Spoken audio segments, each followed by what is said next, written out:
2019년 4월 5일 국회 본회의에서 만장일치로 보건의료 인력 지원법이 통과되었다. 그동안 열악한 근무 조건과 인력 부족 속에서 힘들어하던 80만 명이 넘는 보건의료 노동자들에게는 단비와 같은 소식이었다. 2012년 보건의료 인력 지원법이 처음 발의된 이후 8년 만에 쾌거였다.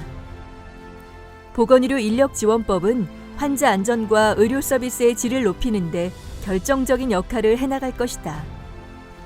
이 법을 만들기 위해서 보건의료 노조는 수많은 투쟁을 벌였다.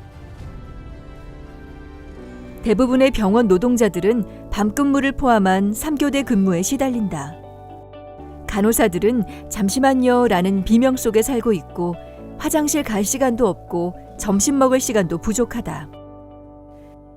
인력 부족으로 임신마저 순서를 정해야 한다는 이른바 임신순번제에 이어 사직조차 순번을 정해야 한다는 사직순번제에 이르기까지 보건의료 현장의 인력 문제는 말 그대로 처참하다. 마셔야죠.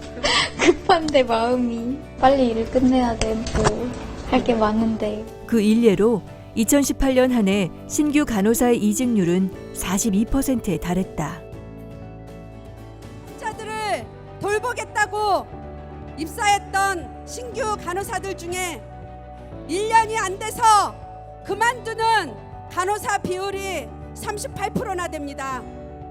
병원 현장에서의 부족한 인력은 노동 강도를 높이고 열악해지는 노동 강도와 근무 조건은 다시 이직으로 이어지는 악순환이 계속되고 있다.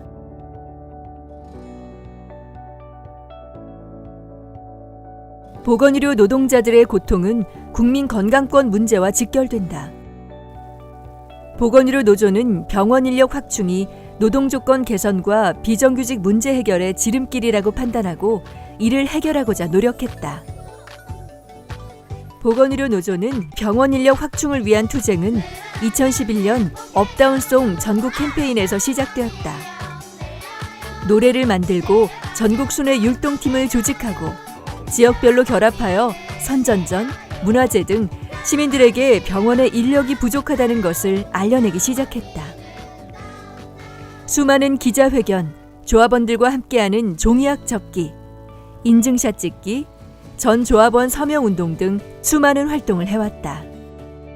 해마다 6월에는 전국에서 모인 3천여 조합원들이 서울 거리를 행진하며 인력법 제정을 촉구했다. 국제토론회와 국회 토론회를 개최하고 조합원들의 설문조사를 통해 사회적 공감대를 이끌어내었다.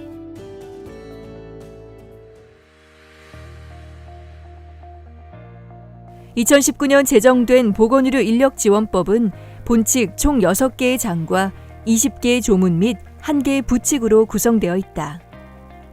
이 법은 보건의료 기관의 원활한 보건의료 인력 수급을 지원하고 보건의료 인력의 근무 환경 개선 및 복지 향상과 우수 인력 양성 등에 필요한 사항을 규정함으로써 보건의료 서비스의 질을 제고하고 국민 건강 증진에 이바지하는 것을 목적으로 한다.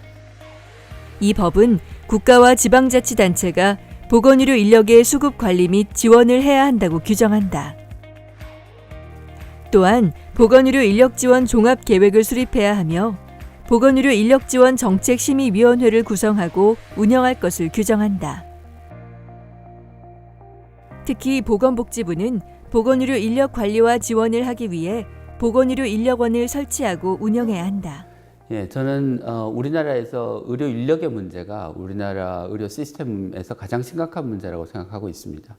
그래서 이런 문제들이 사실 이제까지는 정부가 체계적으로 정책을 마련하지 못하고 대안을 마련하지 못한 결과 현재와 같은 상황에 이르렀다고 생각하고요.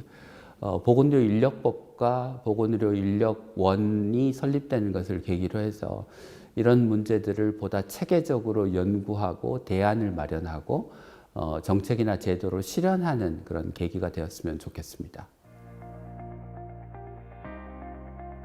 보건의료 노조는 인력법이 제대로 시행되도록 하기 위하여 다각적인 정책 개입을 하고 있다.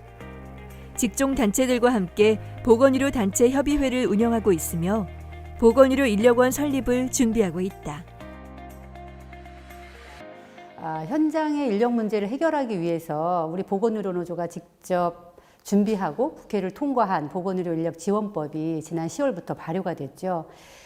이 법을 우리가 추구하는 목표와 취지에 맞게 어떻게 하면 잘 실현시킬 것인가를 위해서 우리 보건의료노조가 인력정책 TF팀을 구성했고요. 지난해 10월부터 본격적으로 활동을 시작했습니다. 보건의료단체 협의회에서 가장 중요하게 세 번째로 진행한 일은 보건의료 인력원 설립준비위원회를 구성한 것입니다. 이 보건의료 인력원 설립준비위원회는 인력지원법에 명시된 보건의료 전담기구의 역할을 총괄하기 위한 기구를 우리가 직접 설립하기 위해서 만든 준비위원회입니다. 올해 상반기 안에 인력원 설립을 목표로 하고 있습니다. 이 인력원을 통해서 우리가 염원했던 현장 인력 문제 그리고 보건의료 전체의 인력 정책을 총괄할 수 있는 전담기구로서의 역할을 해내는 인력원을 설립하는 것을 궁극적인 목표로 하고 있습니다. 남은 과제들도 열심히 함께 우리 보건의료노조와 함께 추진을 할 건데요. 우리 조합원 여러분들께서도 많은 관심과 참여를 함께 해주시면 감사하겠습니다. 고맙습니다. 돈보다 생명이 우선되는 사회를 위하여. 보건의료 인력지원법은 인력 확보 투쟁의 끝이 아니라 새로운 출발이다. 보건의료 인력기준법을 만들기 위한 전 단계인 것이다. 코로나19 사태를 통해서 우리는 제대로 된 보건의료 시스템과 인력의 문제가 얼마나 중요한지를 뼈저리게 느끼고 있다. 우리는 생명을 돌보는 소중한 보건의료 노동자들의 아름다운 노동, 그 가치가 존중받는 날까지 힘찬 투쟁을 멈추지 않을 것이다. 돈보다 생명을.